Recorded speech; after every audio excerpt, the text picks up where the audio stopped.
नमस्कार, स्वागत है आप सभी का इस और एक नई वीडियो के अंदर। और आज हम लेके आए हैं थर्ड ग्रेड और फोर्थ ग्रेड के लिए एक नया टॉपिक। और इस नए टॉपिक में से आपके जो है अच्छे प्रश्न जो है वो बनते हैं। और इसके अंदर इस ऐसा डाटा है जो आपके पीवाईक्यू को भी क्लियर करेगा और आपके जो आने वाले एग्जाम है उनको भी क्लियर करवाएगा। यानी यहीं से आपका जो पूरे के पूरे क्वेश्चन है वो यहीं से बनने वाले हैं। आप अपने साथियों को भी जोड़ें और इस वीडियो को आप भी लास्ट तक जरूर देखना, ठीक है ना। तो शुरू करते हैं बिना किसी देरी के। आज हम पढ़ेंगे, टॉपिक का नाम है प्रकाश, इंग्लिश में इसको बोलते हैं लाइट, ठीक है जी। और इसके अंदर अपने सामान्य जो इंट्रोडक्शन है यानी जर्नल इंट्रोडक्शन के साथ साथ में परावर्तन की जो घटना होती है यानी रिफ्लेक्शन जो है उसके बारे में हम चर्चा करें, ठीक है ना। तो क्या होता है, कैसे क्या सिस्टम है, पूरा मामला इस वीडियो के अंदर अपने क्लियर करने वाले हैं। तो शुरू करते हैं। सबसे पहले हम बात करते हैं प्रकाश के, यानी जिसको आप इंग्लिश में बोलते हैं लाइट। क्या बोलते हो जी? लाइट बोलते हो, ठीक है। चलिएगा, अब प्रकाश क्या है? सबसे पहले सबसे बड़ी बात यही आती है कि सर हमें यह समझाइए कि प्रकाश होता क्या है। तो प्रकाश क्या है? प्रकाश एक ऊर्जा है। ऊर्जा यानी कि लाइट जो है वो क्या है? एक एनर्जी है। लाइट जो है वो एनर्जी है जिसकी सहायता से वस्तुओं को देखा जा सकता है। यानी कोई भी ऑब्जेक्ट को विजिबल करने के लिए, देखने के लिए जिस एनर्जी की आपको नीड होती है, आवश्यकता होती है, उसे ही हम क्या कहते हैं? प्रकाश, या आप क्या कह सकते हो सर? लाइट कह सकते हो। कोई भी दिक्कत हो तो आप कमेंट में लिख सकते हैं। तो ये बात आपको समझ आ गई होगी कि प्रकाश एक ऊर्जा है जिसकी सहायता से वस्तुओं को देखा जा सकता है और ये हमें देखने में क्या करता है? हेल्प करता है। अगर सोच के देखो, अगर ये लाइट नहीं होती तो आप क्या देख सकते थे? अब कईयों के मन में तो लाइट का मतलब ये चल रहा होगा जो बिजली होती है उसी को लाइट बोलते हैं, लेकिन वो लाइट नहीं होती। अपनी देसी भाषा में जो लाइट है और जो ये जो प्रकाश या लाइट है ये अलग है। लाइट का मतलब होता है एक ऊर्जा जिसकी सहायता से वस्तुओं को देख सकते हैं, उसे हम लाइट कहते हैं। और जो आप कहते हो वो होती है, जिसको आप लाइट बोलते हो उसी को हम क्या कहते हैं? विद्युत धारा कहते हैं। वो तो विद्युत धारा है जिसको आप लाइट बोल रहे हो, लेकिन एक्चुअल में लाइट वो है जो आपको वस्तुओं को देखने में हेल्प करती है। उस एनर्जी को ही क्या नाम दिया गया? प्रकाश नाम दिया गया। अब प्रकाश के गुण यानी प्रॉपर्टीज ऑफ लाइट की हम बात करें, प्रकाश के गुणों के बारे में बात करें तो सीधी रेखा में गमन करता है, बिल्कुल एक स्ट्रेट लाइन में ये जो चलता है। विद्युत चुंबकीय तरंगे हैं, जो प्रकाश है वो क्या है? विद्युत चुंबकीय तरंगे यानी इलेक्ट्रोमैग्नेटिक वेव है। क्या है? इलेक्ट्रोमैग्नेटिक वेव है। फिर है द्वैत प्रकृति, यानी ये डुअल नेचर शो करता है। कैसा नेचर शो करता है बच्चों? डुअल नेचर जो है वो शो करता है। यानी एक तो ये पार्टिकल नेचर यानी कण की प्रकृति को दिखाता है, एक ये वेव नेचर को दिखाता है यानी तरंग प्रकृति को शो करता है। अब इसका मतलब ये हुआ कि ये एक कण की तरह भी बिहेव करता है, यानी ये एक पार्टिकल की तरह बिहेव करता है और तरंग यानी इस तरह से वेव की तरह भी बिहेव करता है। तो ये आपको याद रखना है। प्रकाश की प्रकृति कैसी है? द्वैत है, यानी इसका नेचर डुअल है, डबल रोल है इसका। प्रकाश की जो चाल होती है बच्चों, ये याद रखना। प्रकाश की चाल का अगर फॉर्मूले की बात करूं तो C इक्वल्स टू रूट में म्यू जीरो एप्सिलॉन जीरो होता है और इसकी वैल्यू जो होती है वो 3 इंटू 10 की पावर 8 मीटर पर सेकेंड होती है। ये स्पीड आपको याद रखनी है। और ये स्पीड प्रकाश की कहां पे है? ठोस, द्रव, गैस, किस जगह है? तो आप कहोगे सर ये जो प्रकाश की चाल है ये निर्वात में है। कहां है? निर्वात में। अगर आपको कहें निर्वात में प्रकाश की चाल कितनी होती है तो 3 गुणा 10 की पावर 8 मीटर प्रति सेकंड होती है। अब कई बार बच्चों क्वेश्चन जो है एग्जामिनर इस तरह से पूछ लेता है कि प्रकाश की चाल जो है उसका क्रम क्या होगा? क्रम यानी सीक्वेंस पूछ ले तो आपको सबसे पहले याद रखना है, एक तो होता है आपके पास में ठोस, एक आपको दे दे द्रव, एक आपको दे दे गैस और एक आपको क्या दे दे बच्चों? निर्वात दे दे। तो आपसे पूछे कि यहां प्रकाश की चाल का क्रम बताइए, इसको लिख दिया जी ए। ये नहीं दिखाई देगा है ना, कलर चेंज करते हैं। ये हो गया ए बच्चों, ये बी हो गया, ये सी हो गया और ये क्या हो गया दोस्तों? डी हो गया। अब आपसे 4 ऑप्शन में अगर मैं दूं आपको कि इनकी प्रकाश की चाल का क्रम क्या होगा, ए बी सी डी। एक मैंने कहा ए बी सी और ये डी, एक मैंने कह दिया ए बी सी डी। इस तरह से, और चौथा दे दिया नोटा, यानी इनमें से कोई नहीं। तो अब आपको याद रखना है प्रकाश की चाल का जो क्रम है वो क्या होता है। क्रम होता है सबसे पहले जो प्रकाश की चाल सबसे ज्यादा होती है वो निर्वात में होती है, यानी वैक्यूम में होती है। उससे कम किस में होती है सर, गैस में होती है। उससे कम किस में होती है, द्रव यानी लिक्विड में होती है। और सबसे कम किस में होती है जी, ठोस में होती है, सॉलिड में होती है। ये तो वैक्यूम आ गया, ये गैस आ गया, ये लिक्विड आ गया और ये सॉलिड आ गया। ये क्या आ गया बच्चों, बोलो, सॉलिड आ गया। ठीक, क्लियर, ये सीक्वेंस है। अब आप देख लो कि सबसे ज्यादा वैक्यूम में, डी में, उससे कम ये, उससे कम ये, यानी ए ऑप्शन जो है वो करेक्ट हो जाएगा। ये आपके क्वेश्चन जो है PYQ के अंदर पूछा जा चुका है।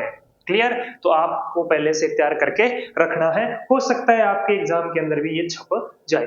सबसे ज्यादा भी पूछ सकता है, सबसे कम भी पूछ सकता है, जैसे कि यहाँ पे लिख भी रखा है मैंने, है ना, बता भी दिया। निर्वात में सबसे ज्यादा चाल, उससे कम वायु या गैस में, उससे कम द्रव में और उससे कम ठोस में। कई बार इसको और अच्छा बनाने के लिए वो कहेगा एक तो पानी है आपके पास में, एक आपके पास में शहद है ना, ए नंबर आपका पानी है, बी शहद है, सी आपको दे दिया जैसे हीरा दे दिया, और डी के अंदर आपको क्या बोल दिया, डी के अंदर आपको बोल दिया ऑक्सीजन है। ठीक है, अब इनका क्रम पूछ ले तो क्या करोगे, ये चार ऑप्शन देके भी क्रम पूछ सकता है, तो आपको घबराना नहीं है। सिंपल सा आप देखो, निर्वात, वायु, द्रव, गैस, इनके अगर घनत्व की मैं बात करूं, घनत्व यानी कि वो कितना गाढ़ा है या कितना पतला, ये सीधा सा मतलब होता है घनत्व का देसी भाषा में। तो देखो जैसे जैसे इधर जा रहे हैं घनत्व बढ़ रहा है, यानी ये सबसे कमजोर, उससे ज्यादा, सबसे ज्यादा कण पास पास में, यानी कण पास में है तो वो सघन होगा और दूर होंगे तो वो विरल होगा। कहने का मतलब जो दूर दूर होगा वो आपके ज्यादा पतला होगा और जिसके पास पास होंगे वो पतला कम होगा। तो जिस तरह से इसके अंदर भी वही चीज देखनी है, तो सबसे पतला कौन है इनमें से, आप कहोगे ऑक्सीजन है, तो एक नंबर पे ये आएगा, दो नंबर पे पानी आएगा, तीन नंबर पे शहद आएगा और चार नंबर पे ये आएगा। जैसे जैसे गाढ़ापन बढ़ता जाता है वैसे वैसे प्रकाश की चाल घटती है, और जैसे जैसे पतला होता है वैसे वैसे प्रकाश की चाल बढ़ती है।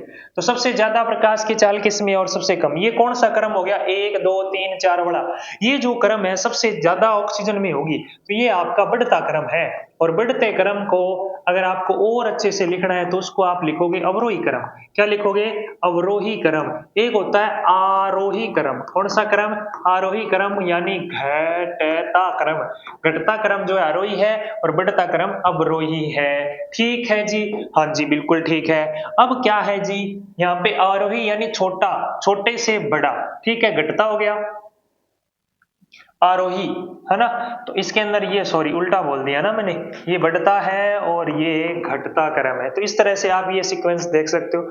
अगला जो है वो है प्रकाश का सबसे बड़ा प्राकृतिक स्रोत कौन सा है, सूर्य। याद रखना, प्रकाश की प्राकृतिक घटनाएं जो है, अपने को कौन कौन सी प्राकृतिक घटनाएं जो है वो पढ़नी है, तो उसके अंदर आपको ये प्राकृतिक घटनाएं जो है पढ़नी है, जो अपने को देखने को मिलती है। एक तो परावर्तन, जिसको आप इंग्लिश में क्या बोलते हो, रिफ्लेक्शन बोलते हो, अपवर्तन रिफ्रैक्शन हो गया, विवर्तन डिफ्रैक्शन हो गया, टोटल इंटरनल रिफ्रैक्शन हो गया, व्यतिकरण यानी आपके इंटरफेरेंस, है ना। उसके बाद में ध्रुवण यानी पोलराइजेशन, वर्ण विक्षेपण, है ना।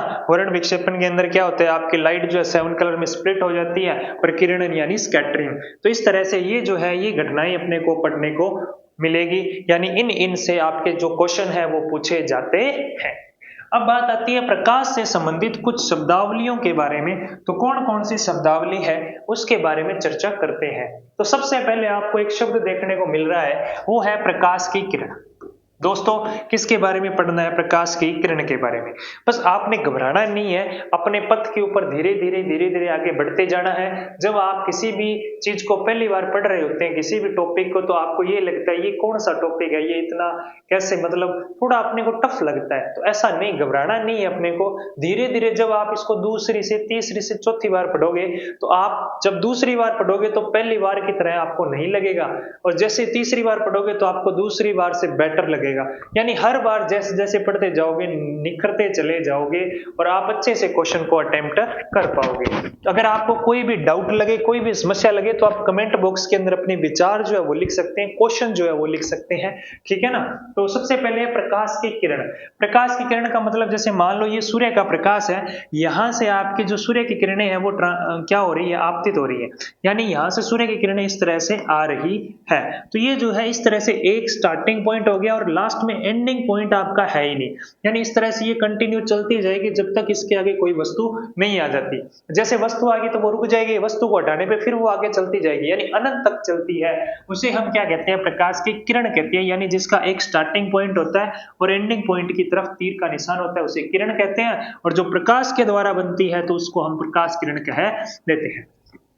फिर है किरण पुंज। पुंज का मतलब होता है प्रकाश की बहुत सारी, प्रकाश जो है उसकी बहुत सारी किरणें एक साथ निकल रही हो तो उसे हम क्या कहेंगे, प्रकाश पुंज कहेंगे। जैसे ये बहुत सारी किरणें एक साथ निकल रही है तो इसे ही हम क्या कहते हैं दोस्तों, प्रकाश पुंज कहते हैं। ये आप दिमाग में सेट कर ले। आगे जो बात आती है माध्यम यानी मीडियम की बात आती है। किसकी बात आती है, मीडियम की। अब इसको किरण को रे बोलते हैं, पुंज को अपने क्या बोलते हैं वो आप देख लेना, है ना। तो माध्यम जो है वो मीडियम, इंग्लिश में क्या बोलते हैं दोस्तों, मीडियम बोलते हैं। क्या बोलते हैं, मीडियम। तो मीडियम क्या होता है कि आपके पास में जब प्रकाश की किरण एक वस्तु से दूसरी वस्तु में जाती है तो वो वस्तु पहली और दूसरी वस्तु में कंपेयर करोगे तो एक थोड़ी गाढ़ी होगी, एक थोड़ी पतली होगी, ये कह सकते हो। या जिसको देसी अपने साइंस की भाषा में क्या बोलते हैं, सघन या विरल बोल सकते हो, सघन या विरल बोल सकते हो। जैसे एक एग्जांपल लेता हूं छोटा सा। एक तो मेरे पास में है पानी, क्या है जी, पानी, और एक मेरे पास में है शहद, ठीक है। सघन और विरल तभी बता सकते हैं जब दो वस्तुएं दी है, एक किसी एक वस्तु को देख के ये नहीं कह सकते कि ये सघन है ये विरल है। वो किसके कंपैरिजन में पूछ रहा है वो चीज अपने को पता होनी चाहिए। तो यहाँ अगर अपने देखेंगे तो पानी जो है शहद से पतला होता है तो ये तो क्या हो जाएगा, विरल हो जाएगा। जो पतला होता है उसको विरल बोलते हैं और ये गाढ़ा होगा यानी इसका मतलब ये क्या हो जाएगा दोस्तों, ये सघन हो जाएगा। क्या हो जाएगा दोस्तों, बोलो, सघन हो जाएगा। ये बात आपको याद रखनी है, ठीक जी। अब विरल जो है यानी इसको क्या बोलते हैं, रेयर मीडियम, और इसको क्या बोलते हैं, डेंसर मीडियम। रेयर और ये डेंसर हो जाएगा, रेयर, RER होता है रेयर, और वो क्या हो जाएगा, डेंसर मीडियम हो जाएगा। क्लियर है। तो मीडियम के अंदर आपके कोई भी दो दिए होंगे ना तब पता लगेगा, ठीक है जी। अब अपनी बात करते हैं मीडियम के अंदर। मीडियम जो है आपके पास में क्या होंगे, पारदर्शी, पारदर्शी मीडियम। पहले बात करते हैं किसके बारे में, पारदर्शी मीडियम के बारे में। तो पारदर्शी के अंदर जिसके आर पार देखा जा सकता है, भी एक साइड से देखोगे तो उस वस्तु के दूसरी साइड भी आपको दिखाई देगा। जैसे कांच, वायु, जल, ये कैसे मीडियम है, पारदर्शी माध्यम है। पारदर्शी भी दो प्रकार के, सघन और विरल, इसके ऊपर चर्चा आपने कर चुके हैं। यानी कांच वायु से क्या है, सघन है। कांच जल से भी क्या है, सघन है। लेकिन वायु कांच की रिस्पेक्ट में क्या है, विरल है। और वायु जल की रिस्पेक्ट में भी क्या है, विरल है। अगर वायु और जल का देखें तो सघन कौन है, जल सघन है। कौन सघन है, जल। क्लियर है, कोई दिक्कत, कोई समस्या, कोई प्रॉब्लम नहीं है। आप सीधा एक वस्तु को देख के नहीं बताओगे कि ये सघन है ये विरल है। दो वस्तुएं जब आपके सामने होगी तब आप कंपैरिजन करके बताओगे कि भैया ये सघन है और ये विरल है। यानी आपको कहा जाए कि कौन पतला, यानी आपको कोई दूध दिया जाए उसमें से आपको बताना हो कि ये पतला है या गाढ़ा, आप क्या करोगे, दो आपके पास में क्या होंगे, सैंपल होंगे, तभी आप देखोगे ये गाढ़ा है और ये पतला है। वही बात है। चलो ये बात मामला क्लियर हो गया होगा। आगे मीडियम में पहला पारदर्शी, दूसरा है पारभासी। यानी कि पारभासी का मतलब जिसके आर पार दिखाई देता है, लेकिन कैसा दिखाई देता है, धुंधला दिखाई देता है। जिसमें धुंधला दिखाई देता है वो कैसा होता है दोस्तों, वो होता है पारभासी। जैसे तेल लगा कागज है उसके आर पार दिखता है, टिश्यू पेपर के अंदर आर पार दिखता है लेकिन स्पष्ट नहीं दिखता। उसमें पारदर्शी में स्पष्ट दिख रहा था, पारदर्शी में क्या दिखता है, सुस्पष्ट दिखता है, क्लियर दिखता है, सुस्पष्ट दिखाई देता है, दिखाई देता है। ठीक। आगे है अपारदर्शी, सिंपल सी बात है, जिसके आर पार नहीं दिखता, जैसे लकड़ी और पत्थर। ये क्या हो जाएंगे जी, अपारदर्शी वस्तुएं हो जाएंगी। तो अपने जो आपके जो मीडियम है, माध्यम है, उसकी अगर हम बात करें तो कौन कौन से हो गए? पारदर्शी हो गया, पारभासी और अपारदर्शी हो गया। अब बात आती है अपना जो फर्स्ट टॉपिक जो यहाँ से शुरू होता है, जहां से इंपॉर्टेंट प्रश्न बनता है, प्रकाश का परावर्तन यानी कि रिफ्लेक्शन ऑफ लाइट।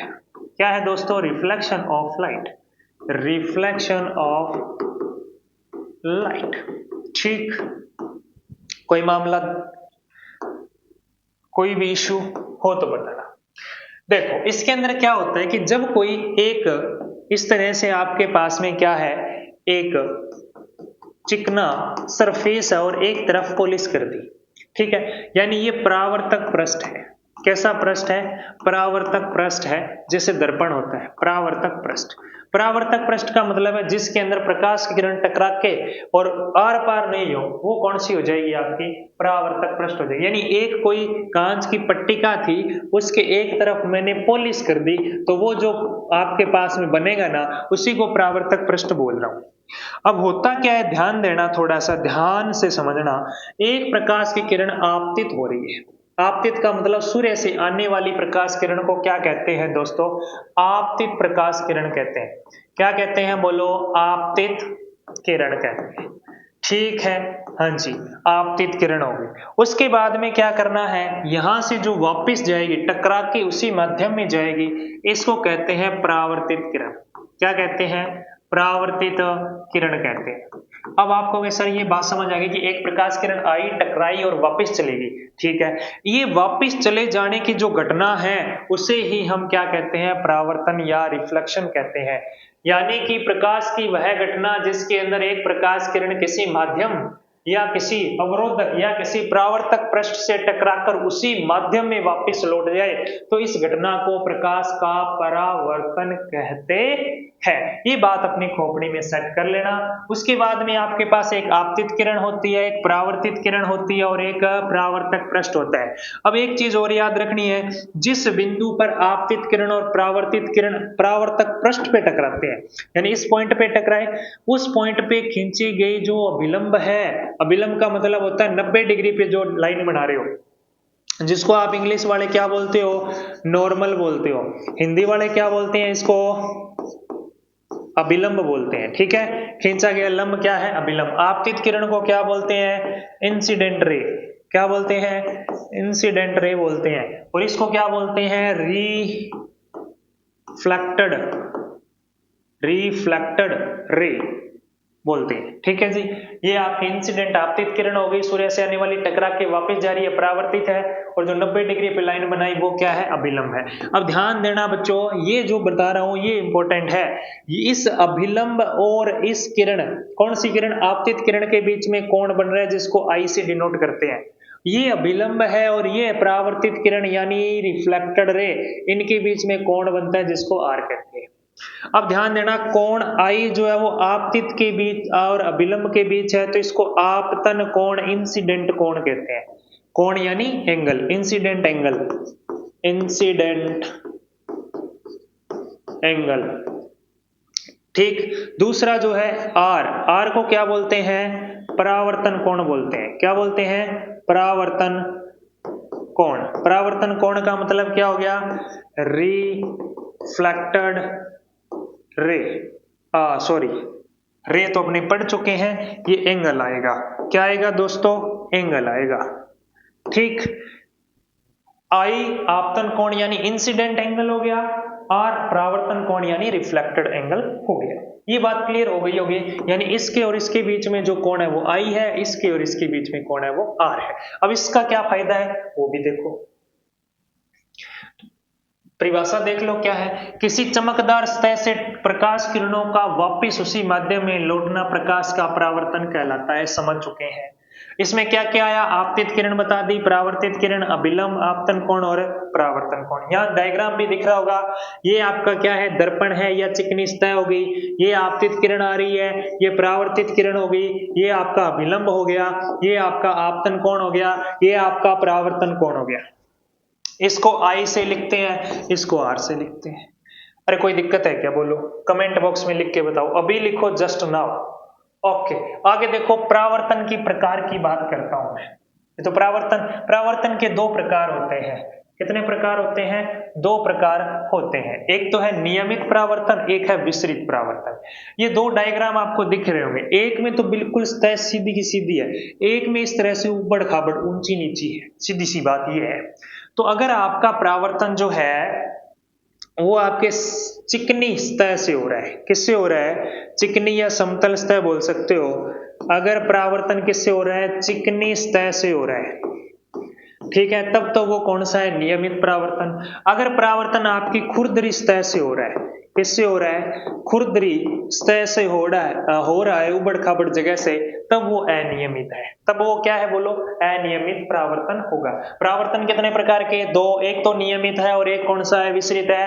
नियमित में चिकनी सतह से होता है और विसरित में खुरदरी सतह से होता है। इसके अंदर आपके परावर्तन के नियम लागू होते हैं। परावर्तन के जो नियम है वो लागू होते हैं, इसमें लागू नहीं होते। बस इतनी सी बात याद रखनी है, ठीक है।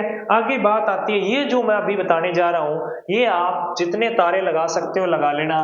परावर्तन के नियम, किसकी बात करें? परावर्तन के नियमों की बात करते हैं। यहां से क्वेश्चन आपका 100% बनता है और उसमें भी दूसरा जो नियम है उस पर ज्यादा क्वेश्चन बनते हैं, अप्लाइड क्वेश्चन आते हैं। कौन सा आएगा वो भी देखेंगे। देखो ध्यान से समझना इस चीज को जो अभी मैं बताने जा रहा हूं। पहले इस डायग्राम को देखो ध्यान से, थोड़ा सा ब्लर दिख रहा होगा आपको, मैं वापस से लाइनिंग इसके ऊपर कर देता हूं। देखो ये आपकी कौन सी किरण है जी? आपतित। ये कौन सी है जी? परावर्तित। अभी बताया है बिल्कुल। ये दर्पण हो गया आपका, ठीक है जी। ये अभिलंब हो गया जी, ठीक है। ये आपतन कोण हो गया आई, ये हो गया परावर्तन कोण आर। मामला क्लियर है। पहला नियम कहेगा कि आपतित किरण, परावर्तित किरण और अभिलंब एक ही तल पर है। देखो इसी तरह एक ही तल के ऊपर स्थित है या नहीं है? बिल्कुल है, एक ही प्लेन पे है। यानी इंसिडेंट रे, रिफ्लेक्टेड रे और normal lie on same plane. Clear. Next जो दूसरा नियम है वो कहता है आपतन कोण आई, यानी इंसिडेंट एंगल आई और रिफ्लेक्टेड एंगल जो आर है, इनकी वैल्यू ऑलवेज इक्वल होती है। क्या होती है? ऑलवेज इक्वल होती है। लेकिन कंडीशन क्या है? परावर्तन कौन सा होना चाहिए? नियमित, रेगुलर होना चाहिए। क्या होना चाहिए? रेगुलर होना चाहिए। रिफ्लेक्शन कौन सा? रेगुलर। यानी इसको रेगुलर बोलते हैं, इसको डिफ्यूज्ड बोलते हैं, ठीक है। अब देखो पहला नियम क्या कह रहा है? पहला नियम कह रहा है आपतित किरण, परावर्तित किरण, अभिलंब एक ही तल में स्थित होते हैं। ये आपके मामला क्लियर है। दूसरा कह रहा है आपतन कोण और परावर्तन कोण का मान बराबर, यानी कोण आई का मान कोण आर के बराबर होता है। बात समझ में आ गई होगी, ठीक है ना। ध्यान आपने अच्छे से दिया होगा। अब इसके ऊपर एक छोटा सा क्वेश्चन मैं अप्लाइड बता देता हूं जो कि आपके क्वेश्चन आया हुआ है, ठीक है। आज अपने इतना ही करेंगे, यानी ये जो क्वेश्चन है ये करवा देता हूं मैं आपको। इसके ऊपर अप्लाइड है परावर्तन का टॉपिक जो है, एक बार यानी परावर्तन की डेफिनेशन तक कर लिया। मिरर को अपने एक अलग वीडियो में पढ़ेंगे, पूरा का पूरा दर्पण का कंसेप्ट अलग वीडियो में पढ़ेंगे। तो पीवाईक्यू देखो क्या था, इस तरह से एक डायग्राम दिया हुआ था सिंपल सा, आप कर दोगे। बच्चों वाला क्वेश्चन है, यहां दे रखा है 30 डिग्री, यहां देख रहा है आर, क्वेश्चन दिख रहा है, यहाँ 30 दिख रखा है, यहाँ आर लिखा हुआ है। आपसे पूछा है आर का मान होगा। आप कहोगे क्या पूछ लिया ये, ऐसा कोई क्वेश्चन पूछने लायक है क्या? आप कहोगे पूछने लायक क्यों नहीं है, हमें ऐसा क्वेश्चन आएगा तो हम 2 नंबर ऊपर चले जाएंगे। बिल्कुल। तो आपतन कोण और परावर्तन कोण क्या होते हैं? हमेशा बराबर। तो आपतन कोण का मान कितना दे रखा है? 30 डिग्री। आई का मान कितना है बोलो? 30 डिग्री। तो आर का मान भी कितना होगा? 30 ही होगा। क्यों होगा? क्योंकि परावर्तन के नियम के अनुसार आपतन कोण और परावर्तन कोण बराबर होते हैं। जब आपको इस तरह से डायग्राम दिया हो, ये कोण का मान दिया हो, 30 है तो 30 आएगा, 60 है तो 60 आएगा, 45 है तो 45। लेकिन एक और अच्छा सा अपने क्या करते हैं, थोड़ा सा खोपड़ी और लगाते हैं। क्या कर सकते हैं सर? इस तरह से बना दिया मैंने, ये बना दिया मैंने, ये बना दिया मैंने, अब की बार ये 45 दे दिया। अब क्या करोगे? वो तो आई दिया हुआ था, अब की बार आई दिया ही नहीं हुआ, तब क्या करोगे? तब कहोगे सर हम इतने भोले थोड़ी हैं, हमें पता है ये कितना होता है, 90 डिग्री होता है। कितना होता है? 90 डिग्री। तो ये 90 है तो टोटल 90 है, ये 45 है तो ये भी कितना होगा? 45 होगा। तो ये भी कितना होगा? 45 डिग्री। कर सकते हो। अगर ये 30 होता तो ये कितना बनता? 60। तो ये भी कितना बन जाता? 60।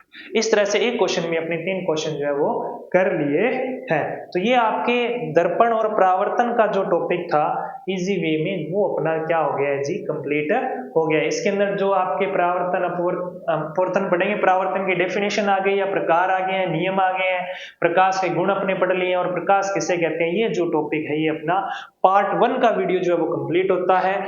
अभी थोड़ी टाइम बाद आपके यानी 1-2 दिन के अंदर आपके पास में पार्ट 2 भी आ जाएगा, उसको भी आपने अच्छे से देखना है और अपने दोस्तों के साथ शेयर भी करना है। तो मिलते हैं एक नई वीडियो में, एक नई जोश के साथ, नई उमंग के साथ। तब तक के लिए bye bye, take care, thank you, जय हिंद, जय भारत।